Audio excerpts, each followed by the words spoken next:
Another black woman walks in here with a cheap briefcase and suddenly thinks she can order cops around. Officer Travis Boone ripped the case folder from Vanessa Reed's hands and slammed it against the front desk. Several officers turned. Derek Shaw laughed. Maybe she watched a few legal videos online and decided she outranks the whole department. Boone looked Vanessa up and down. People like you always come in demanding respect you haven't earned. In this building, that jacket and briefcase make you nobody. Vanessa, a 44-year-old black woman in a plain charcoal jacket, calmly reached for the folder. Boone jerked it away. Don't touch police records. I'm asking you to preserve Walter Brooks's arrest file and body camera footage, Vanessa said. Boone unclipped his handcuffs and held them inches from her. You want authority so badly. Keep talking. I'll give you the only title you're getting today, detainee. Derek chuckled. Vanessa stared directly at Boone. Are you sure? Absolutely. The station doors opened. Chief Raymond Collins entered, saw Vanessa, and froze. Boone grinned. Perfect timing, Chief. Tell her who actually has rank here. Collins walked toward Vanessa. Then he stood at attention. Boone's smile vanished. Stay with us, because the rank Collins was about to reveal would silence the entire station. Comment your city and local time below and subscribe if you believe respect should never depend on status. Hi everyone, traveling reminds me that home can sometimes feel like a person, not a place. 2 days earlier, nobody in Belmont knew Vanessa Reed was coming. The evening rain had just begun when Walter Brooks turned the sign on the door of Brooks Clock and Watch Repair from open to closed. At 61, Walter had spent nearly 3 decades repairing things most people considered too old to save. Pocket watches, mantle clocks, wedding watches passed from father to son. He believed broken things deserved patience. That evening, patience was exactly what Belmont refused to give him. Walter stepped outside carrying a small trash bag when shouting erupted across the sidewalk. 2 young men were arguing beside a parked truck. One shoved the other. Hey, Walter called. That's enough. Walk away before somebody gets hurt. One man backed off. The other cursed. Then red and blue lights washed across the storefront. A patrol cruiser stopped hard against the curb. Officer Travis Boone climbed out first. Officer Derek Shaw followed. Boone looked at the 2 men, then at Walter. What happened? Walter pointed toward them. Those 2 were arguing. I was trying to separate them. One of the men immediately said, "He's telling the truth." Boone ignored him. His eyes stayed on Walter. Hands where I can see them. Walter blinked. My hands. You heard me. Walter slowly raised them. I own this shop.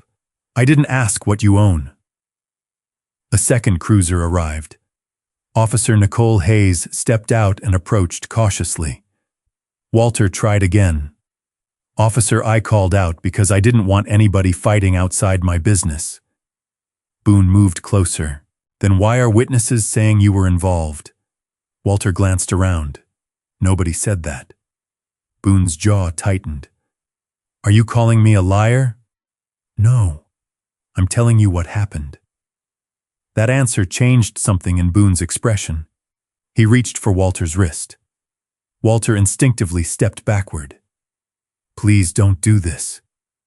Boone seized his arm. Stop resisting. I'm not resisting. Shaw grabbed Walter's other arm.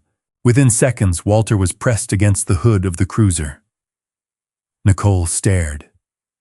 Boone, she said quietly. I didn't see him resist. Boone looked over his shoulder. I've got it handled. The metal cuffs closed around Walter's wrists. People had gathered beneath storefront awnings. Walter could see neighbors he had known for years watching him. That hurt more than the cuffs. I was trying to help, he whispered. Boone leaned closer. Everybody says that after they get caught. Nicole looked toward the two original men. One raised his voice. He didn't do anything. We were the ones arguing. Boone turned sharply. Back up unless you want to join him. The man fell silent. Walter lowered his head. Rain ran down his face. For the first time in 30 years, the owner of Brooks Clock and Watch Repair was placed inside a police cruiser outside his own store. At the station, Boone completed the arrest report. Subject became verbally confrontational. Walter stared through the holding room glass. Subject ignored lawful commands. Boone continued typing. Subject advanced aggressively toward responding officer. Nicole stood behind him. Her brow tightened. That isn't what I saw. Boone stopped typing. Slowly he turned. You arrived after initial contact. Only seconds after. Exactly. Nicole said nothing. Boone leaned back. You're still new enough to think every report is a debate. It isn't. He returned to the keyboard. Shaw stood nearby, uncomfortable but silent. Nicole looked through the glass at Walter. The older man sat alone, shoulders lowered, staring at his hands. Something about the report felt wrong. Hundreds of miles away, early the following morning, Vanessa Reed was already at her desk when a compliance alert appeared on her secure system. She opened it. Belmont Police Department. Use of force documentation discrepancy. Vanessa read the arrest report first, then the body camera metadata. Her eyes narrowed. Boone's report stated that physical contact began at 8:47 p.m. The body camera system showed continuous activation beginning at 8:42. But the archived video contained a gap. 6 minutes. Vanessa checked Shaw's camera. Another gap. Almost exactly the same period. She leaned closer to the screen. Coincidence was possible. Two synchronized gaps during the same arrest were harder to dismiss. Vanessa searched Boone's recent cases. One result became 3. 3 became 5. Then 7. She stopped. Different citizens, different dates, different circumstances. But several reports contained remarkably similar language. Subject became aggressive. Officer feared escalation. Subject failed to comply. Vanessa pulled up the associated video metadata. Her expression hardened. Missing footage. Again. She picked up her phone. Hold any automatic archival deletion associated with Belmont case BPD 4817, she told the state technician. Do not notify the local unit yet. She ended the call and reopened Walter's file. His booking photograph appeared. 61 years old. No significant criminal history. Owner of the same neighborhood business for 28 years. Vanessa stared at his photograph for several seconds. A report could lie. A camera could fail. But patterns rarely appeared without a reason. She closed her laptop and reached for the worn leather bag beside her desk. No motorcade, no advance call, no announcement of rank.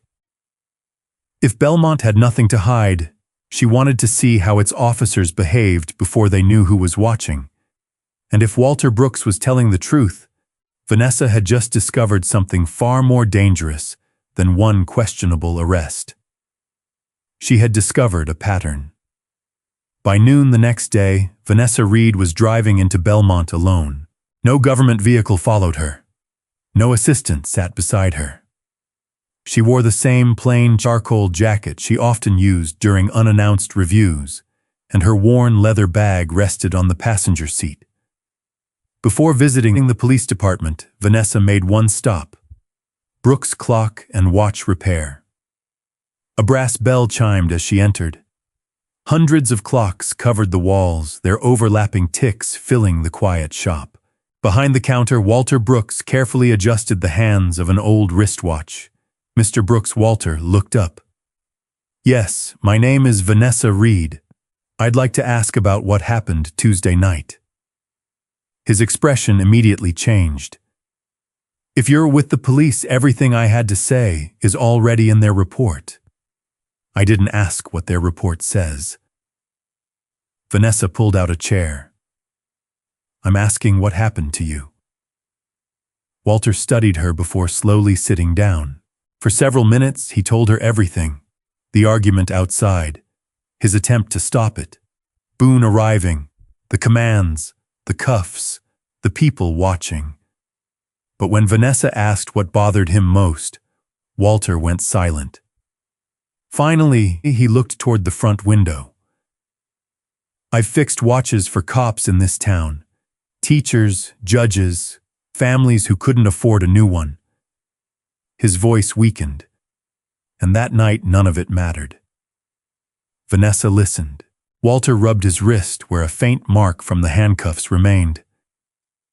It wasn't being arrested that stayed with me. What was it? The fact that nobody wanted to hear me. Vanessa's expression softened.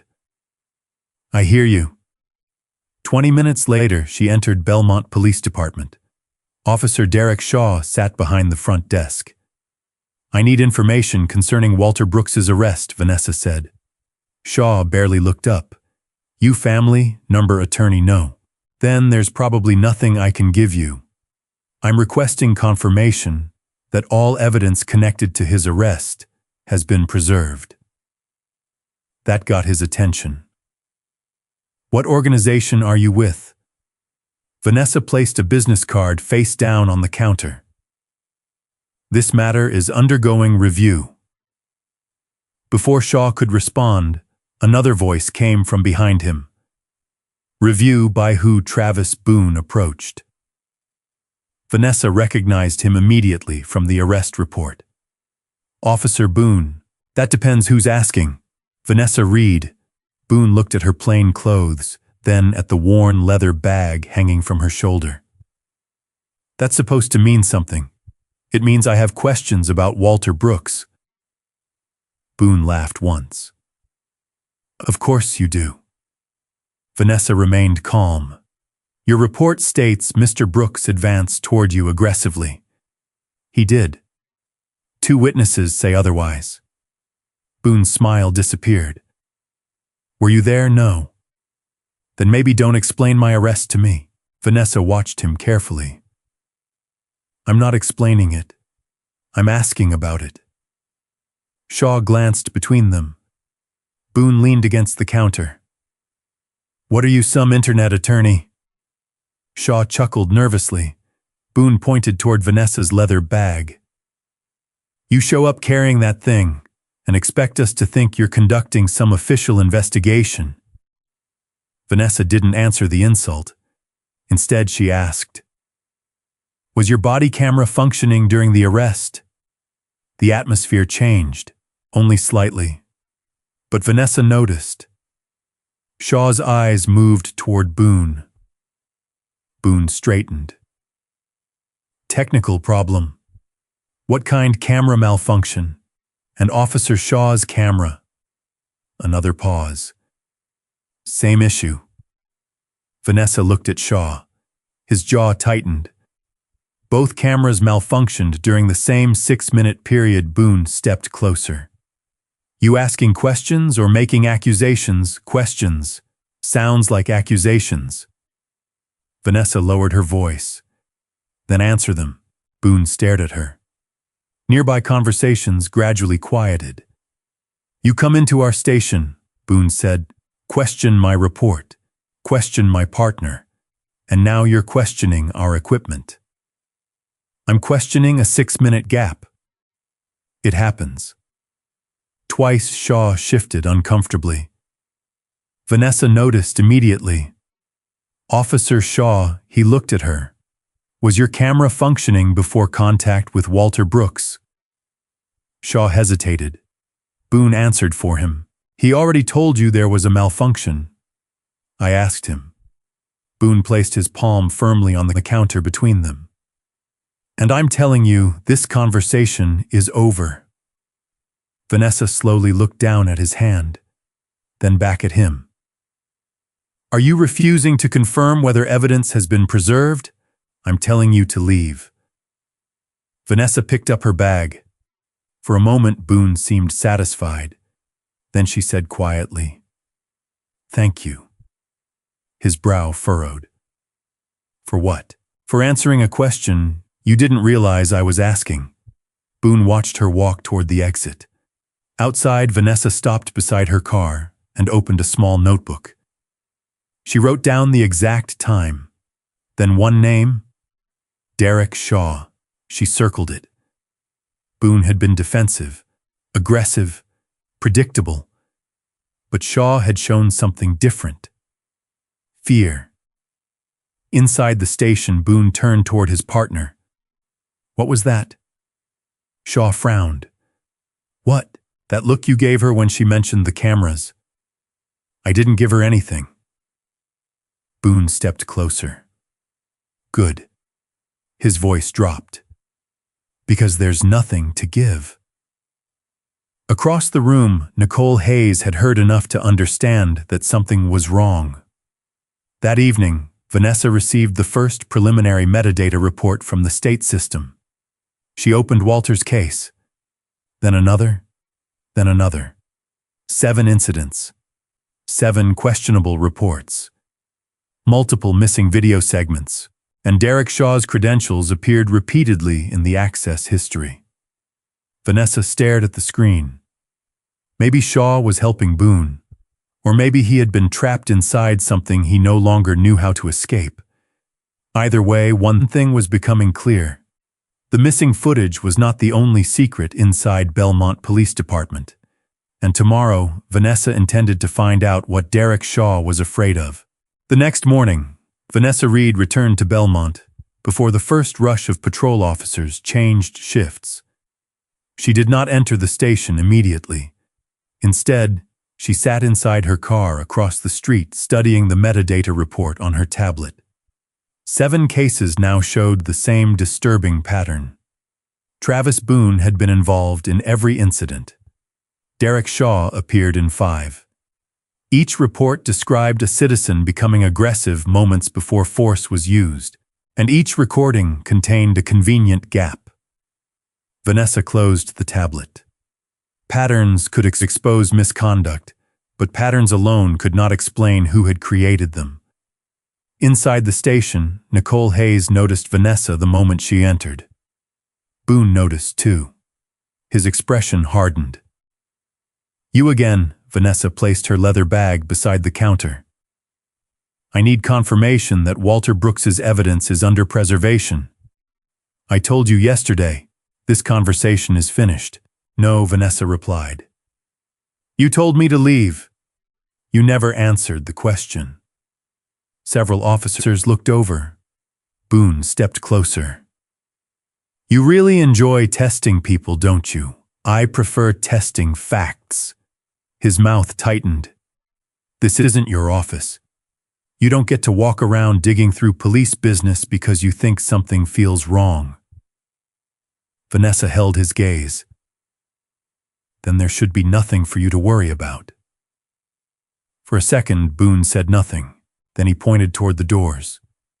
Get out. Vanessa did not move. Are you ordering a member of the public out of a public lobby for asking whether evidence was preserved? I'm ordering someone who keeps interfering with police operations to leave. What operation am I interfering with? Boone's face reddened. Nicole watched from a nearby desk. She had seen Boone intimidate suspects before. She had seen him dominate conversations until frightened people stopped asking questions. But Vanessa was different. Every time Boone pushed harder, she became calmer, and that calmness seemed to frighten him. Boone leaned toward Vanessa. You should learn when to stop. Vanessa lowered her voice. And you should ask yourself why a question about a camera makes you this angry. Boone stared at her, then walked away. Nicole waited until Vanessa left the lobby. 10 minutes later, she slipped outside. Vanessa was beside her car. Ms. Reed. Vanessa turned. Nicole glanced toward the station windows. I can't stay long. Then don't tell me anything you aren't prepared to stand behind. Nicole swallowed. There are other cases. Vanessa said nothing. Boone has had complaints before. Most never went anywhere. How many I don't know exactly. Do you remember names? Nicole hesitated, then removed a folded sheet from her pocket. 7 case numbers were written on it. Vanessa recognized 5 immediately. You checked these I started after Walter's arrest. Why? Nicole looked down. Because I saw what happened. Her voice softened. Walter never moved toward Boone. Boone moved toward Walter. Vanessa folded the paper carefully. If you give me this, Officer Hayes, there may come a point when you're asked why, I know. And Boone may discover you spoke to me. Nicole looked toward the building. I know that too. Vanessa studied her. Why now? Nicole took a breath. Because I joined this department to protect people. Lately, I've been protecting my career. Then she walked back inside. Vanessa remained beside her car for several seconds. Nicole had just crossed a line she could not easily uncross. By afternoon, Vanessa had compared all 7 case numbers. The similarities were worse than she expected. 3 citizens had filed complaints. 2 complaints had been dismissed because video evidence was incomplete. 1 man had accepted a plea agreement after being told the available footage supported Boone's report. Another woman had withdrawn her complaint after months of delays. Vanessa stared at the screen. Walter was not an isolated case. He was simply the latest. Then her phone rang. Walter's voice sounded strained. Ms. Reed, what happened? I got a call from the prosecutor's office. Vanessa sat straighter. They said they're reviewing whether to add another charge. Obstruction. Did they explain why they said the police report shows I deliberately interfered with an investigation? Walter paused. I'm 61 years old. I've never been arrested before. They told me if I fight this and lose it, could get worse. Vanessa closed her eyes briefly. Do not make a decision out of fear. Speak with your attorney first. What if nobody believes me? Vanessa looked at the 7 files on her screen. I believe evidence. After the call, she requested preservation of every associated record through the State Review Channel. Inside Belmont Police Department, Boone was already searching for Nicole. He found her near the report room. My office. Nicole followed him inside. Boone shut the door. On his desk lay a personnel evaluation folder. Nicole recognized her name. Boone tapped it once. You've got a promotion review coming. Nicole remained silent. You've worked hard. Good evaluations matter. What are you saying? I'm saying loyalty matters too. He pushed the folder toward her. Someone saw you talking to Reed outside. Nicole's stomach tightened. She asked me a question. And what did you tell her? Nothing confidential. Boone leaned back. That woman is trying to manufacture a scandal.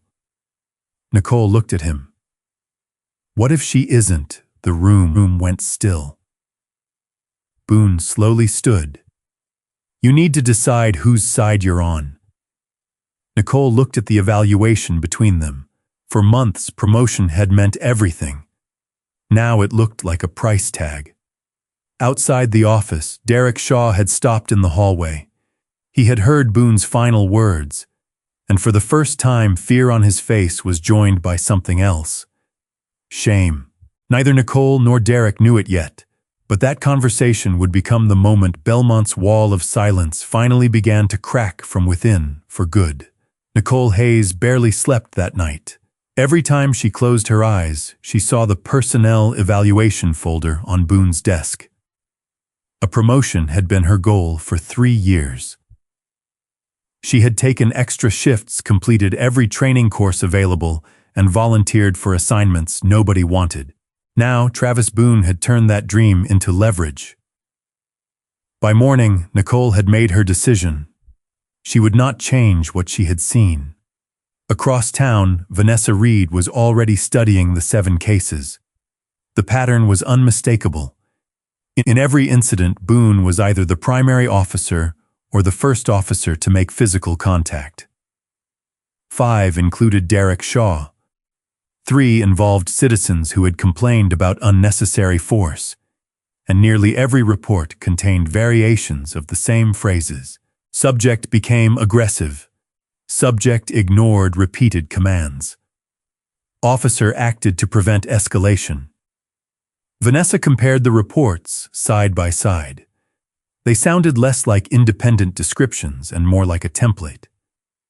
She opened the access records. Derek Shaw's name appeared repeatedly, but something bothered her. Most of Shaw's activity occurred after Boone had submitted his initial reports.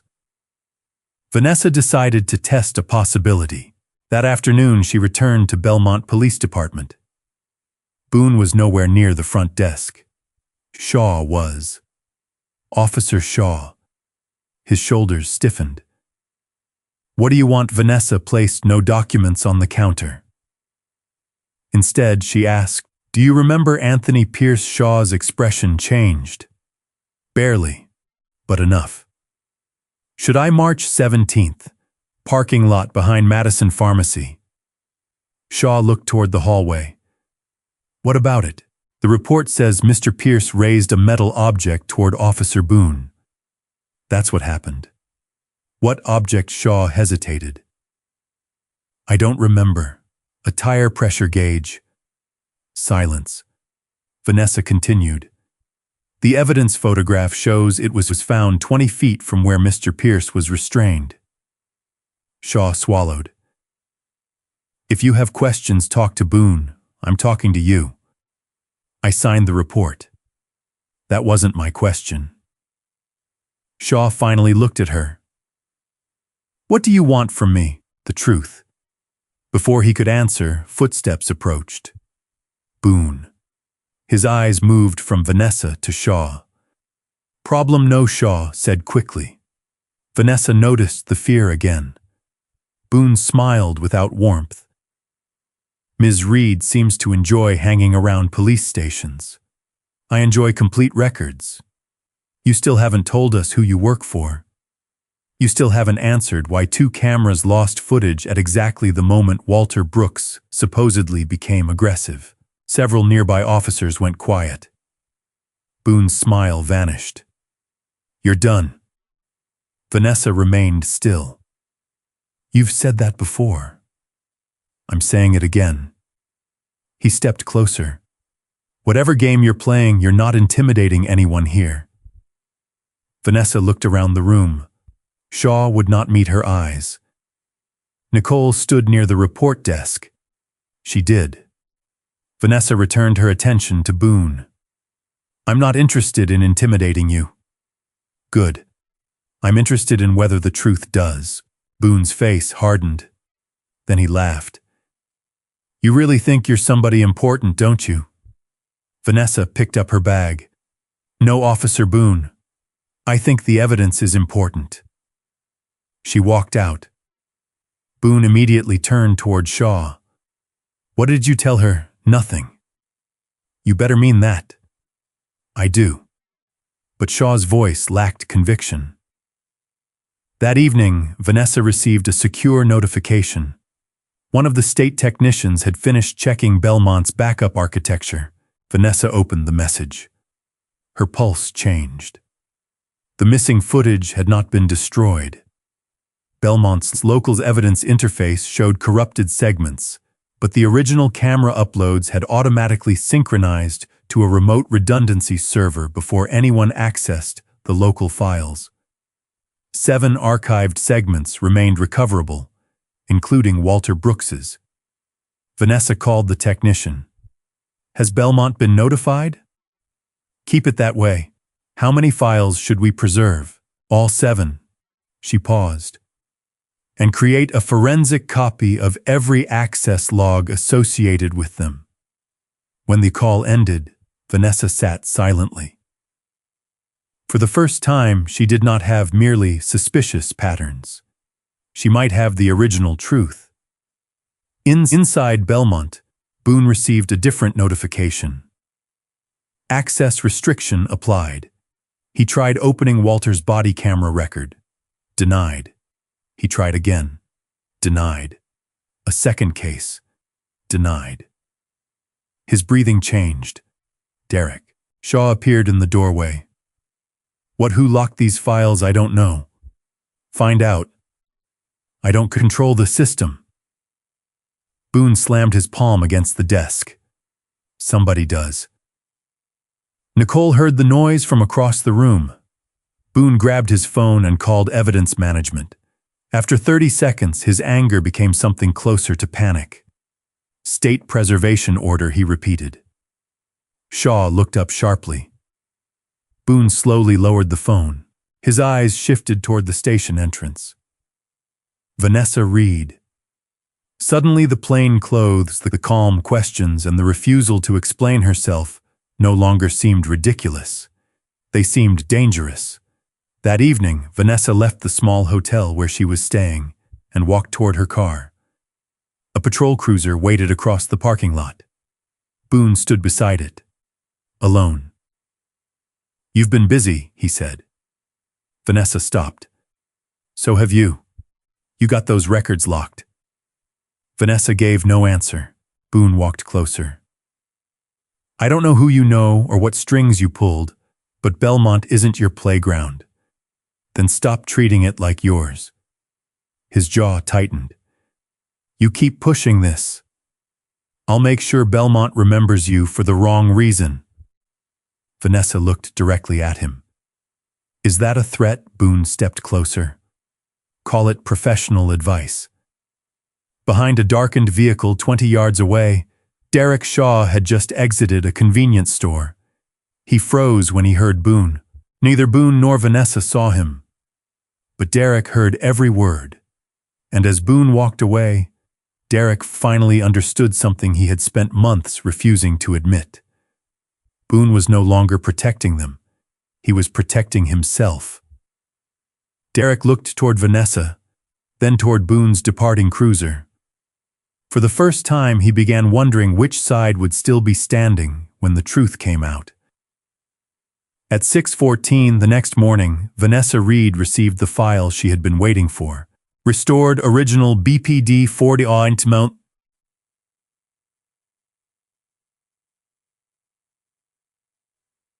Walter Brooks's body camera footage. Vanessa closed her hotel curtains, put on headphones, and pressed play. Rain shimmered beneath the streetlights outside Brooks' clock and watch repair. Walter stood near his doorway. His hands were visible.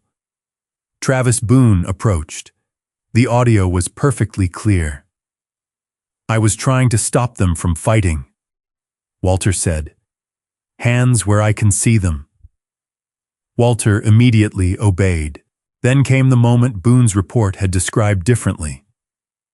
According to the written statement, Walter had advanced aggressively. The video showed the opposite. Walter stepped backward. Boone stepped forward. Please don't do this, Walter said.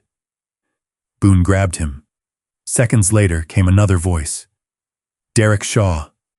He's not doing anything. Boone glanced toward Shaw. Then quietly, just follow my lead. Vanessa paused the video. She replayed it. Again. Then she continued. After Walter was placed inside the cruiser, Boone approached Shaw near the sidewalk. Write it the way we discussed. The words were unmistakable. Vanessa removed her headphones. For several seconds, she simply stared at the screen. This was no longer a discrepancy. It was evidence. She called the state technician.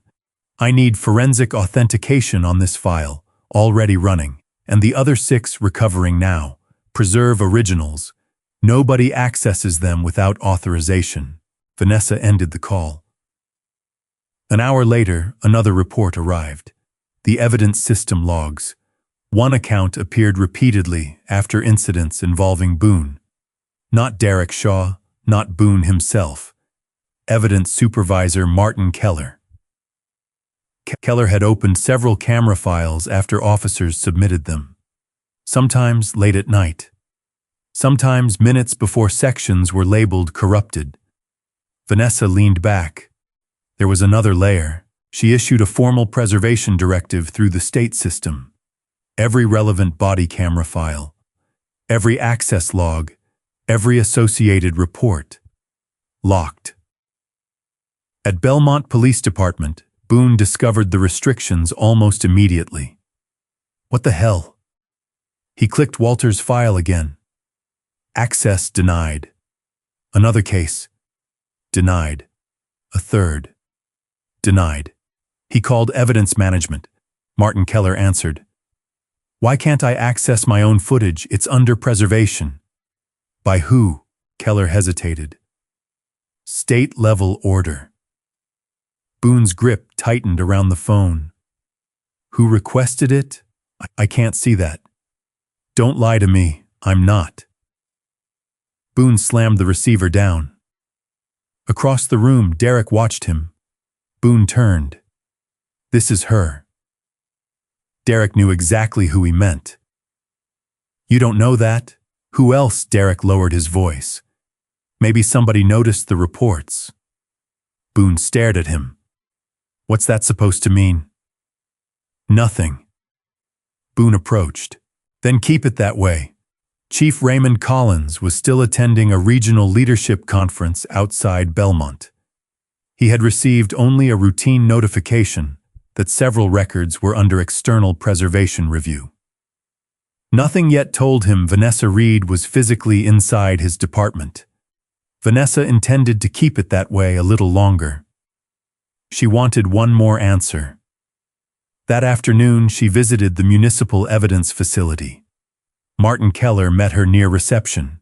He looked exhausted. Vanessa showed him authorization sufficient to review access procedures without revealing the full reason for her presence. I need you to explain why your credentials accessed 7 body camera files connected to Officer Boone. Keller's face tightened. Technical reviews. 7 we get corrupted files. Before or after you access them, Keller said nothing. Vanessa leaned forward. Mr. Keller, original copies exist. His eyes widened. That reaction told her enough. Who asked you to open them? I follow procedure. That wasn't my question. Keller looked toward the hallway, then back at Vanessa. I need to speak with counsel. You have that right? She stood. But do not access, modify, move, rename, or delete another file. Keller swallowed. Vanessa left. She had barely reached the parking lot when she saw Boone waiting beside her car. His arms were crossed. You're causing trouble. Vanessa stopped several feet away. Interesting choice of words. Records are locked. People are getting questioned. If your records are accurate, preservation protects you. Boone stepped closer. You don't understand how policing works. I understand evidence. You understand paperwork. Vanessa's expression remained calm. Boone lowered his voice. Whatever connections you have, they won't protect you forever. Vanessa studied him. Protect me from what? Boone hesitated. That single hesitation mattered. Vanessa took one step closer. Finish the sentence. He didn't. Instead, Boone pointed toward her. You keep digging, I'll make sure Belmont remembers you for the wrong reason. Is that another threat? Call it professional advice. Neither noticed Derek Shaw standing near the far entrance. He had come looking for Boone. Instead, he heard everything. Boone walked away. Derek remained motionless. Vanessa finally noticed him. Their eyes met. Derek looked away. But this time Vanessa saw more than fear. She saw guilt. That evening, another recovered video arrived. Vanessa opened it. A different citizen. A different night. The footage ended with Boone turning toward Derek. Then Boone's voice came through clearly. Same language as last time. Derek's answer was barely audible. I don't want to keep doing this. Vanessa froze the recording. There it was. Not only evidence of a pattern, evidence that Derek Shaw had known, and evidence that at some point he had wanted it to stop. Vanessa closed the laptop. Tomorrow she would give Derek one opportunity to tell the truth himself. If he refused, the evidence would speak for him. By 8 the next morning, Travis Boone had already begun building his defense. Not with evidence, with a story. He moved through Belmont Police Department telling officers that Vanessa Reed was an outsider pretending to have authority she did not possess. She's fishing for a lawsuit, Boone told 2 patrol officers near the briefing room. She asks enough questions, scares enough people, and eventually somebody says something she can twist. Derek Shaw heard every word. This time he did not laugh. Nicole Hayes didn't either. Vanessa arrived shortly after 9. The moment she entered, conversations faded. Boone was waiting. Well, look who decided to come back. Vanessa placed her leather bag on the counter. I'm here to receive written confirmation that the preserved evidence associated with Walter Brooks will remain secured. Boone laughed loudly. You hear that? He looked around the room. She's here to receive confirmation. A few officers exchanged uncomfortable glances. Nobody laughed with him. That irritated Boone. He turned back toward Vanessa. Let's settle something. What exactly are you? Vanessa remained calm. I've already given you my name. That's not what I asked. Boone walked closer. Lawyer Vanessa said nothing. Investigator silence. Some activist with friends in Richmond. Vanessa held his gaze. Boone spread his arms theatrically. Come on. You keep talking like you run this place. Tell everybody your rank. Derek looked down. Nicole watched Vanessa carefully. My title is not relevant to whether evidence should be preserved, Vanessa said. Boone smirked. That's what people say when they don't have one. He pointed toward the officers around them. These people earned their badges. You don't walk in here with a leather bag and start pretending they answer to you. Vanessa's voice remained level. I never asked anyone to answer to me. I asked them to follow procedure. You're accusing cops of corruption. I haven't used that word. You don't have to. Boone leaned toward her. You're making good officers afraid to do their jobs. Nicole finally spoke. Maybe asking about evidence shouldn't make good officers afraid. The room fell silent. Boone slowly turned. What did you say? Nicole's heart pounded, but she did not look away. I said preserving evidence shouldn't threaten anyone. Boone walked toward her. You want to discuss this privately? It was the first time Nicole had refused him publicly. Something changed in Boone's face. You're making a mistake. Nicole swallowed. Maybe I already made one by staying quiet. Derek looked at her. Boone pointed toward the hallway. My office. Now, Vanessa intervened. Officer Hayes has done nothing that requires intimidation. Boone spun around. There. That right there. He stepped toward Vanessa. You don't give orders in my station. Then stop giving unlawful ones. Boone's face flushed. I want you out. I'm waiting for an authorized document. You can wait outside. Vanessa didn't move. Boone looked toward the desk officer. Has she been asked to leave? Yes. Then she's trespassing. Vanessa glanced around the public lobby. You may want to reconsider that interpretation. Boone reached toward the handcuffs on his belt. You think this is funny? No, because I'm about 5 seconds away from putting you in cuffs. Derek suddenly stepped forward. Travis. Boone looked at him. What don't? Boone stared in disbelief.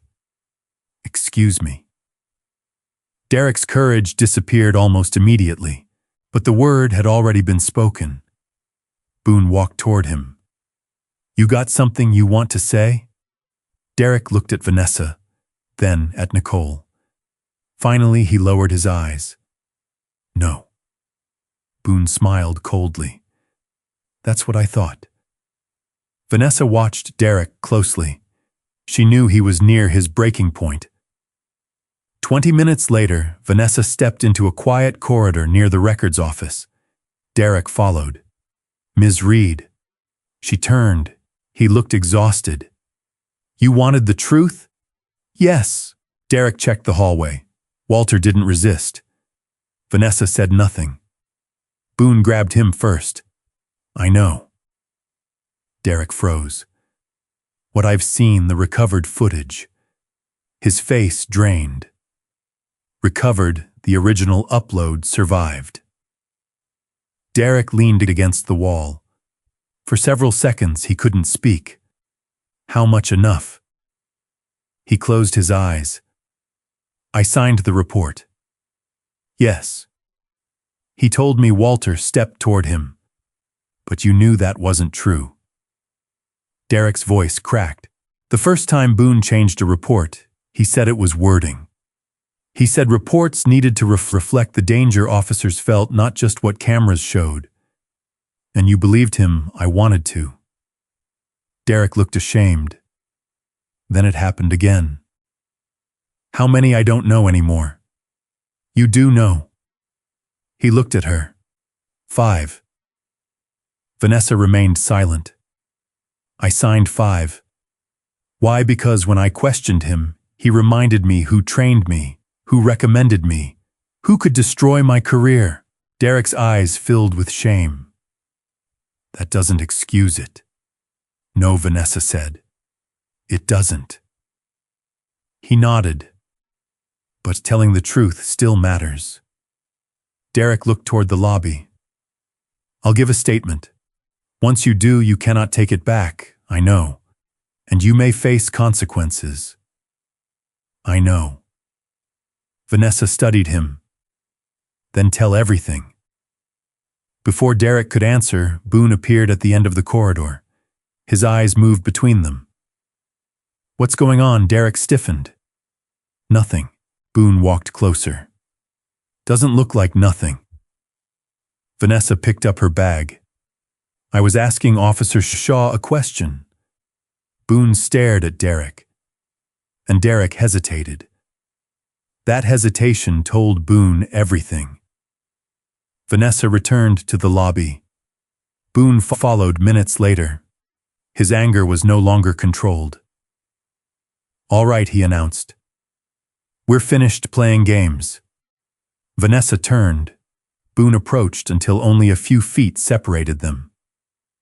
I ordered you to leave. I'm still waiting for the preservation acknowledgement. You're not getting anything. That decision isn't yours. Boone laughed bitterly. There it is again. That imaginary authority. He reached behind his belt. Metal clicked. Nicole stood. Boone, stay out of this. He pulled out his handcuffs. Derek emerged from the corridor and stopped cold. Vanessa did not step backward. Boone opened one cuff. I'm giving you one last chance. To do what? Walk out.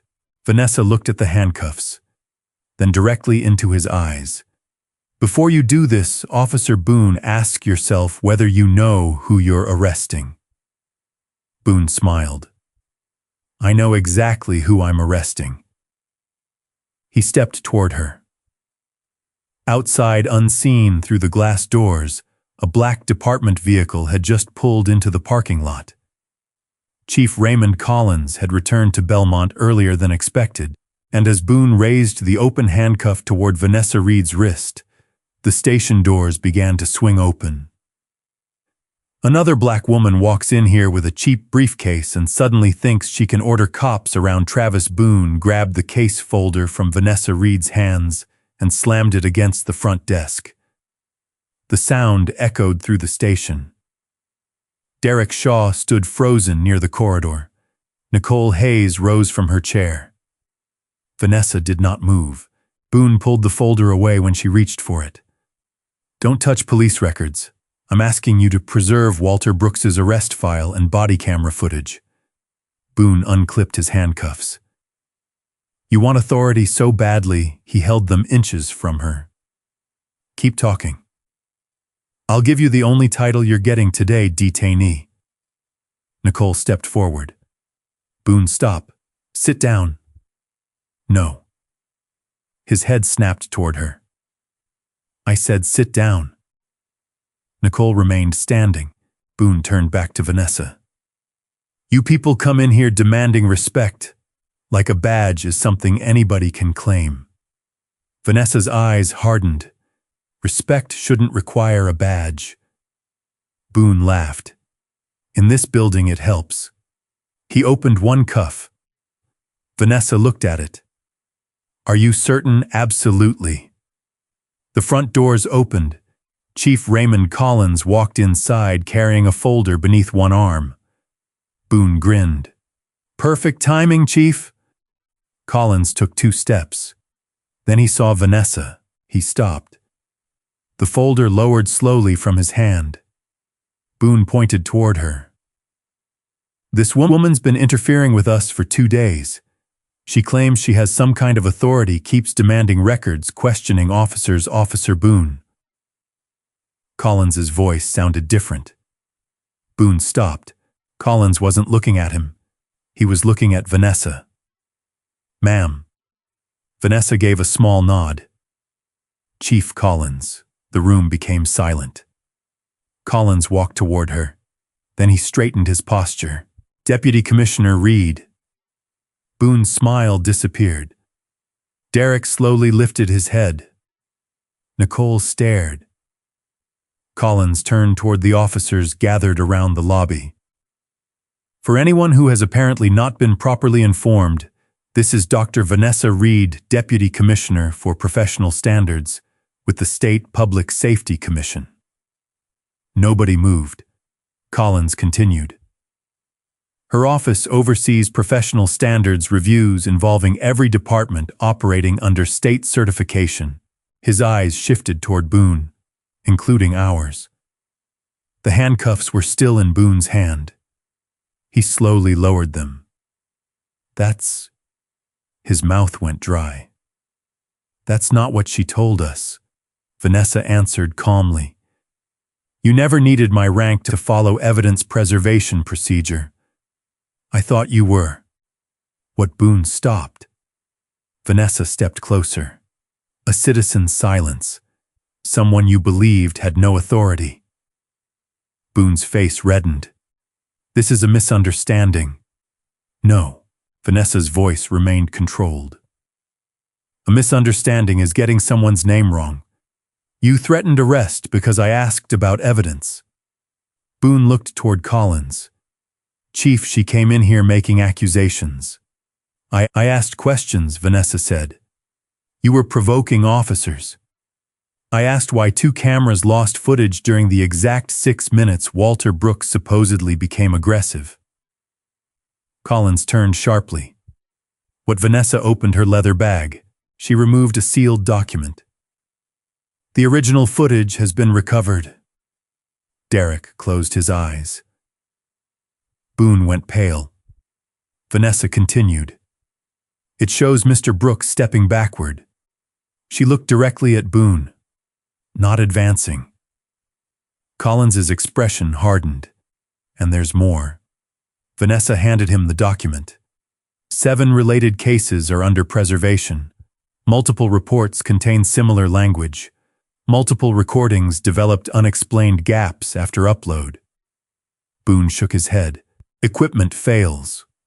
Original copies survived on the redundancy server." That silenced him. Vanessa turned toward Derek. Officer Shaw has also indicated he wishes to provide a formal statement. Boone stared at Derek. You talked. Derek looked back. For once, he did not lower his eyes. Yes. You idiot. No, Derek said quietly. I should have talked months ago. Boone moved toward him.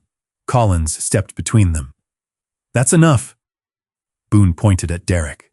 He signed those reports too, I know, Derek said. His voice shook. And I'm going to answer for it. Vanessa looked around the station. Several officers who had laughed at her days earlier now stood completely silent. But she showed no satisfaction.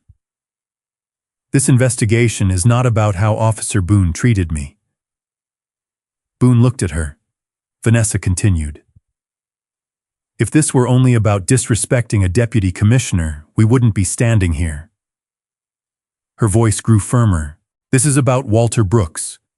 She placed another file on the counter. And Anthony Pierce, another. Rebecca Lawson, another. And every person who may have been treated differently because someone believed they had no rank, no influence, and no way to fight back. Nicole's eyes filled with emotion. Vanessa faced Collins. I am formally requesting immediate administrative safeguards. Collins nodded. Whatever you need. All body camera records connected to these incidents remain locked. Done. All personnel reports and evidence access logs are preserved. Done. No involved officer accesses the evidence system without authorization. Collins looked at Boone. Done. Boone shook his head. You can't suspend me based on her walking in here with accusations. Collins stared at him. I'm not suspending you because of accusations. He looked at the handcuffs still hanging from Boone's fingers. I'm placing you on administrative suspension pending investigation, because the evidence now raises serious questions about your conduct. Chief Badge. Boone froze. Raymond. Officer Boone. Collins extended his hand. Your badge. Every eye in the room turned toward Boone. Slowly he removed it. Then Collins spoke again. Duty weapon. Boone's face collapsed. Minutes earlier, he had been threatening to put Vanessa Reed in handcuffs. Now another officer stepped forward to receive his weapon. Boone placed it carefully on the counter. Vanessa watched without triumph. As Boone was escorted toward an interview room, he glanced back at her. You came here to destroy me. Vanessa shook her head. No. She looked toward the files spread across the counter. I came here to find out what happened to Walter Brooks. Boone disappeared through the doorway. The station remained silent. Chief Collins looked down at the recovered footage notice in his hands. How bad is this? Vanessa's answer was quiet. We're about to find out. And what the investigation uncovered next would prove that Walter's arrest was only the beginning. By the following morning, the conference room inside Belmont Police Department had become an evidence room. Chief Raymond Collins sat at one end of the table. Vanessa Reed stood beside a large monitor. Nicole Hayes and Derek Shaw sat several seats apart. Travis Boone entered last with his representative. Nobody spoke. Vanessa pressed play. Walter Brooks appeared on the screen outside his clock shop. Hands where I can see them. Walter obeyed. Then came the moment everyone had been waiting for. Walter stepped backward. Boone stepped forward. Boone grabbed him. Nicole looked down. Collins remained motionless. Then Derek's recorded voice filled the room. He's not doing anything, Boone answered. Just follow my lead. Seconds later, after Walter was placed inside the cruiser, Boone's voice returned. Write it the way we discussed. Vanessa stopped the recording. Collins looked at Boone. Your report says Walter advanced aggressively. Boone shifted in his chair. That was my perception. The video shows him retreating. It was raining.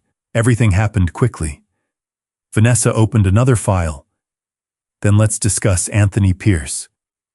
Another recording played. Then another. Different citizens, different locations, the same pattern. Reports described aggression. Recovered footage showed hesitation, retreat, or confusion. Derek finally spoke. I signed 5 reports. Boone turned toward him. Be careful. Derek looked directly at him. No, that's what I've been doing. His hands trembled, being careful, protecting myself. He faced Vanessa. The first time Boone told me changing a few words wasn't lying. He said reports needed to justify what officers experienced. Boone slammed his palm against the table. You made your own decisions, yes, Derek replied. And I was wrong. The room fell silent. Nicole gave her statement next. She described Walter's arrest, then Boone's pressure afterward. He put my promotion evaluation on his desk, she said. He told me loyalty mattered. Collins's jaw tightened. Vanessa produced the evidence access logs. Martin Keller, Belmont's evidence supervisor, had been interviewed separately that morning. His written statement was devastating. He admitted opening camera files after repeated requests from Boone for supposed technical review. He denied intentionally deleting evidence but acknowledged bypassing normal procedures.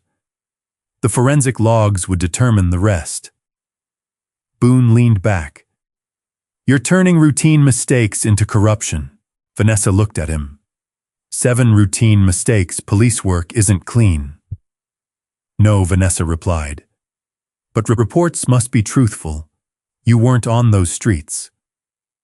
That doesn't change what the cameras recorded. Boone's voice rose. You sit behind a desk and judge people who make decisions in seconds. Vanessa remained calm. Authority gives officers discretion. It does not give them permission to rewrite what happened afterward. Boone said nothing. The public can forgive mistakes, Vanessa continued. What destroys trust is making the record lie for you.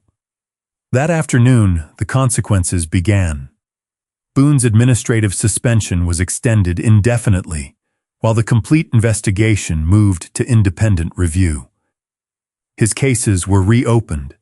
Keller was removed from evidence access pending investigation.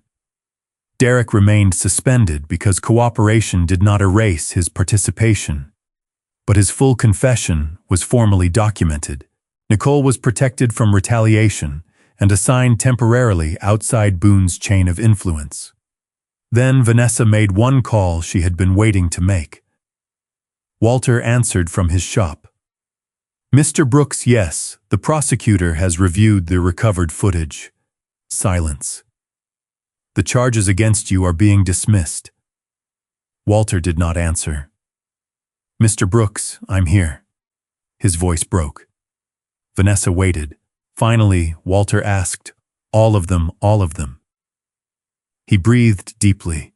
Then he asked something Vanessa did not expect. What about the others? Vanessa looked through the conference room window at 7 case folders lined across the table. What others? The people before me. Walter's voice steadied. If they did this before, somebody else has been waiting for someone to believe them too. Vanessa looked at Nicole, then Derek, then Chief Collins. Every case is being reopened. Walter exhaled. Good. He did not celebrate. He simply said, good. Later that evening, Boone was brought back to collect personal belongings under supervision. His badge was no longer clipped to his uniform. It rested inside a transparent evidence bag on a desk. Boone stopped when he saw it. For years, that badge had opened doors, ended arguments, made frightened people obey. Now he could not even touch it. Vanessa passed the doorway. Boone looked at her. Was it worth it? She stopped. "Ask Walter Brooks." Then she continued walking. Behind her, Boone stared at the sealed badge. For the first time, the symbol of authority he had used to demand respect could no longer protect him from accountability. And Belmont was only beginning to understand how many lives would change now that the truth could finally speak for itself. 4 months later, the brass bell above the door of Brooks Clock and Watch Repair rang again. Walter Brooks looked up from his workbench. Outside, Belmont moved beneath the soft light of an autumn morning. For the first time in months, Walter no longer felt uneasy when a patrol cruiser passed his window. Things had changed. Not perfectly, but meaningfully. The independent investigation had concluded that Travis Boone repeatedly submitted misleading reports and violated evidence procedures. His employment with the Belmont Police Department was terminated, and the investigative findings were forwarded to the appropriate authorities for further legal review. Martin Keller was removed from his evidence management position, while his conduct underwent separate review. Derek Shaw received serious disciplinary action. His cooperation mattered, but Vanessa Reed had made one thing clear.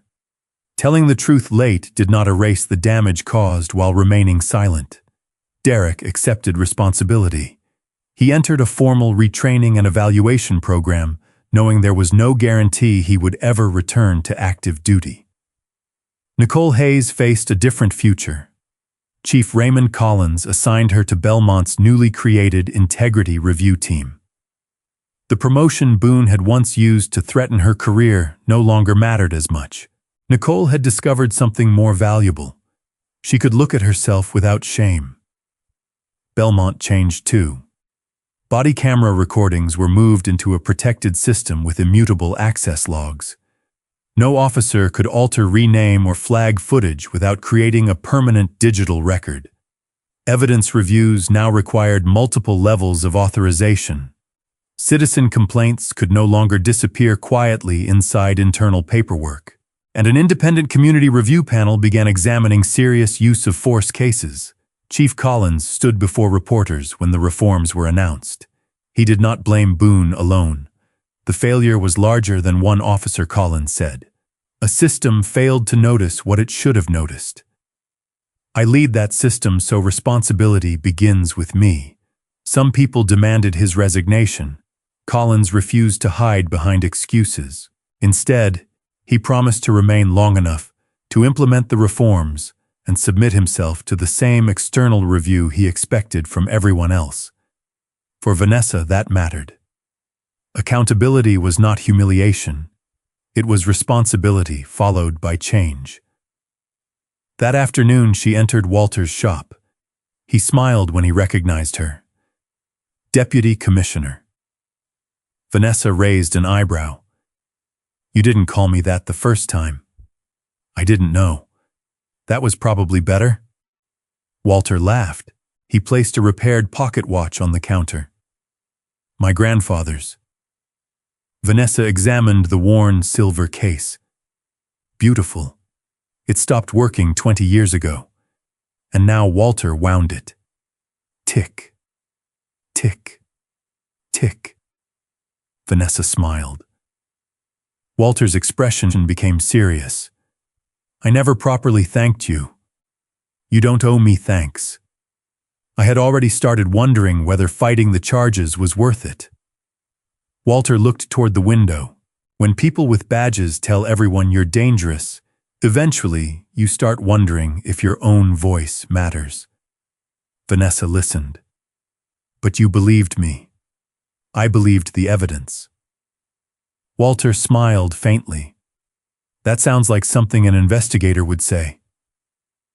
Vanessa leaned against the counter. "Then let me say something else." She looked directly at him. "You deserve to be heard before anyone knew whether you had evidence, money connections, or somebody powerful willing to stand beside you." Walter lowered his eyes. "That's the part people forget." "Yes." A week later, Vanessa returned to Belmont Police Department for the final implementation review. The same lobby where Boone had mocked her now felt different. Not because everyone knew her title, because everyone remembered what had happened when they didn't. Chief Collins gathered the officers in the briefing room. Nicole stood near the front. Several officers who had laughed during Vanessa's first visit were there too. Vanessa walked to the center. I know what some of you think the lesson of this story is. Nobody spoke. You think the lesson is to be careful who you disrespect, because the person wearing ordinary clothes might secretly outrank you. A few officers looked uncomfortable. Vanessa shook her head. If that is what you learned the wrong lesson. The room became completely still.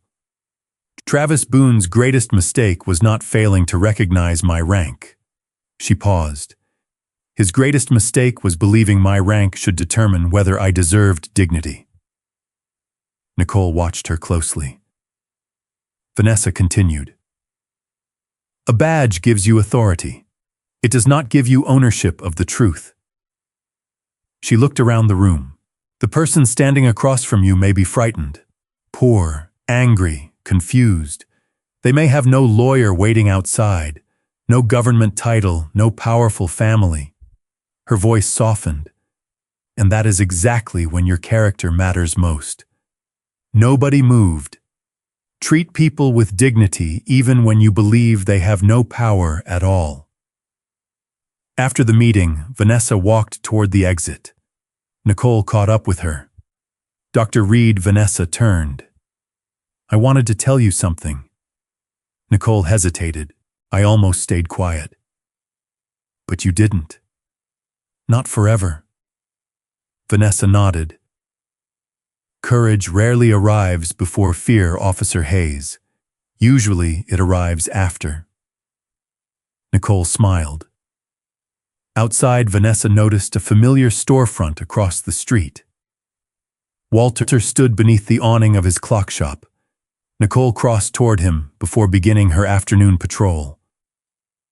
Morning, Mr. Brooks. Morning, Officer Hayes. No suspicion, no command. Just two neighbors greeting each other. Walter returned inside. He sat at his workbench and opened another damaged watch. Tiny gears rested beneath the lamp. Some were bent, some were worn, some simply needed to be placed back where they belonged. Walter carefully adjusted one gear. The mechanism began moving. Tick, tick, tick. He smiled. Belmont could never undo what had happened. Derek could not erase the reports he signed. Collins could not pretend leadership had noticed the warning signs soon enough. Nicole could not reclaim the months she spent afraid to speak. And Walter could never forget the night he was handcuffed outside the business he had built with his own hands. But justice had done something important. It had stopped the lie from becoming permanent. And sometimes that was where rebuilding began. Real justice is not about discovering that the person you mocked was secretly powerful. It is about recognizing that every human being deserves dignity before you know their name, status, or influence. If this story meant something to you, share your thoughts in the comments and subscribe for more stories that remind us why truth, courage, and human dignity still matter.